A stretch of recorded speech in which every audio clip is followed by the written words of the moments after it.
මේ ආණ්ඩුව චාමර අර අපි කියනවා කන්දක් විලිලා මී පැටියෙක් වැදුවා වගේ කියලා. දැන් මේ ආණ්ඩුවේ තියෙන්නේ කයිවාරු විතරයි. වැඩ නැහැ. ඉතින් ඒකනේ කුඩු ගැන හොයන්න ඕන නම් මුලින්ම අර කන්ටේනර් ටික රිලීස් උනේ කොහොමද කියලා ඒකට අනුමැතිය දුන්නේ කවුද කියලා කරුණාකරලා රටට හෙළි කරන්න. කතා ගොඩාක් කියවුණා. රස කතා ගොඩක් නිසා මං කින්ක ගන්නම්. දැන් හොරකම අල්ලනකොට නිලධාරි බය වෙලා රාජ්‍ය ආන්ත්‍රණය දෙදරලා තියෙන්නේ. ඔහොම නෙන්නේ. එහෙම වැඩිපුරම කියන්නේ හොර දේශපාලුව ටික. අර හොරකම් කරලා මේ මහ බැංකු මංකොල්ල කාපු කරගෙන මහ බැංකුව පර්පචුවලකින් ණයට ගත්තා. ණයට ගන්නකොට බෑනට කොලයක් දෙනවා.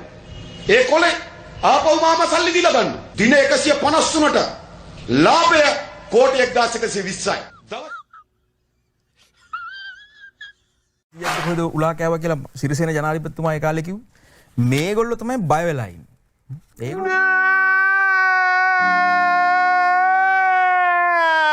ඒගොල්ලෝ තමයි බය වෙලා ඉන්නේ. ඒ නිසා දැන් ඒගොල්ලෝ කියනවා මේක නිකන් අර දඩේම මේ දඩේම කියලා නම් ටිකක්. බලන්නකො නිකන් මේ මෙන්න මේ හොරකම්. මං හොරකම් ටිකක් කියන්නම්. මේ නිකන් මේ අවුල් වෙච්ච තැන් ටිකක් කියන්නම්. කියන්නකො මට මේවට මොනවාද නීතිය ක්‍රියාත්මක කරන්න ඕනේ නැද්ද? මොකද්ද? ප්‍රසම්පාදනයෙන් තොරව ලක්ෂ 276ක් වියදම් කරලා තියෙනවා. දඬුවම් කරන්න ඕනේ නැද්ද? නීතිය ක්‍රියාත්මක කරන්න ඕනේ නැද්ද? මොකේද?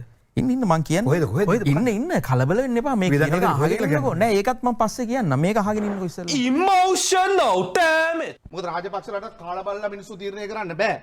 ඒක නිසා අපේක්ෂකයෙක් ඉන්න පුළුවන්. හෙට අනිද්දා තව කන්ටේනරයක් එක ආයුධයක් එක මතුවෙන්න පුළුවන් ජනතා විමුක්ති පෙරමුණ සමාජිකයෙක්. මං එහෙම කිව්වයි කියලා මම නම් මෝඩයෙක් වෙන්නේ නෑ. ජනතා විමුක්ති පෙරමුණ මේ ජාවාරම කරනවා කියලා කියන්නේ. What? Bro, what are you talking about, man? මාලිමාවට මේ රටේ මිනිස්සු බලය දුන්නේ තවත් සංදර්ශන බලන්න නෙමෙයි. Okay. කන්ටේනර් 323ක් හොර රහසේ එළියට යවනවා. මම අභියෝග කරනවා.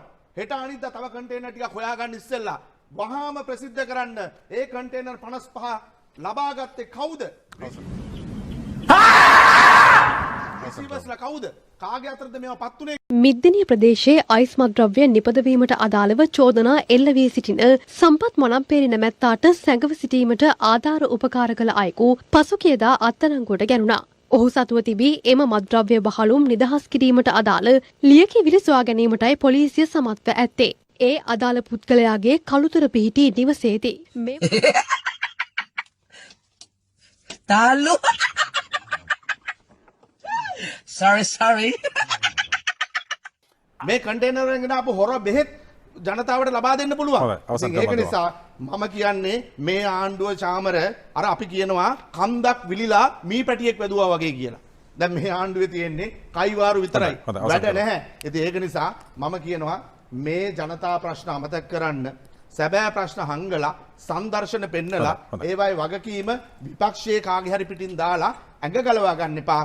කුඩු ගැන හොයන්න ඕන නම් මුලින්ම අර කන්ටේනර් ටික රිලීස් උනේ කොහොමද කියලා ඒකට අනුමැතිය දුන්නේ කවුද කියලා කරුණාකරලා රටට හෙළි කරන්න. හොඳයි බොහොම දැන් කට්ටිය කලබල වෙලා තියෙනවා. දැන් ඒ නිසා අපිට කියන්න තියෙන්නේ සාගර කාර්යසභ මහත්තයාට සාගර කාර්යසභ මහත්තයෝ මේ රටේ පොලිසිය පරීක්ෂණ පවත්වමින් නිවෙස් වලට කඩා පනිමින් හොයන්නේ අයිස් නිෂ්පාදනාගාර සහයකට සම්බන්ධ පුද්ගලයෝ. nice මේ මනාමල්ගේ ගේ වටේ කාල්ටන් නිවස වටේට තමයි මේ ඔක්කොම මේ ෆැක්ටරි ටික තියලා තියෙන්නේ. අස්වැර උතුර අපරාධ කොට්ටාස සිවිත රැගෙන සම්පත් මනම්පේරි නැමැත්තාගෙන් පැය 4කට අධික කාලයක් දීර්ඝ ලෙස ප්‍රශ්න කළ බව පොලිසිය ප්‍රකාශ කළා.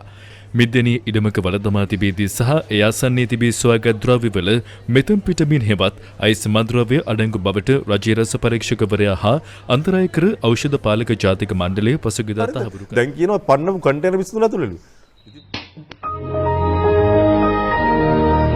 දැන් මෙතුමල්ලා කියන තර්කයට අනුව මම මේ රටේ ජනතාව යෝජනා කරන්නේ මාලිමාවෙන් පන්නපු කුඩු කන්ටේනර් ටික ගිහිල්වල මෙතුමල්ලා ප්‍රාදේශීය සභා මන්ත්‍රීගේ ගෙදර හංගලා.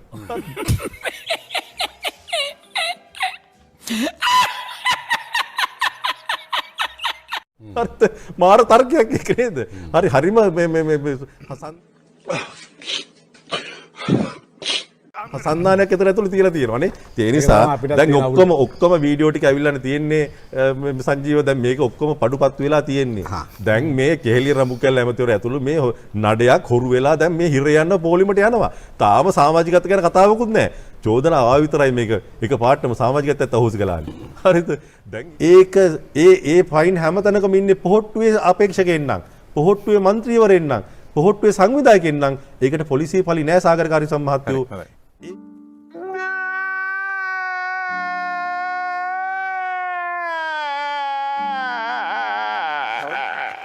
ඒ පොහොට්ටුව තමයි පොදු ජන අයිස් පෙරමුණ විදිහට නාමකරණය වෙලා තින්නේ අද.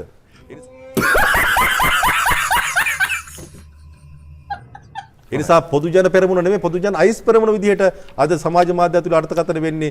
ඒ නිසා මේකේ පොහොට්ටුවේ ප්‍රබල නායකයෝ තමයි මේ කර්මාන්තය කරගෙන තියෙන්නේ කියලා දැන්ට තියෙන සාක්ෂි වලින් මේ අත්අඩංගුපත් වීම වලින් අපිට දැක් ගන්න තියෙන්නේ.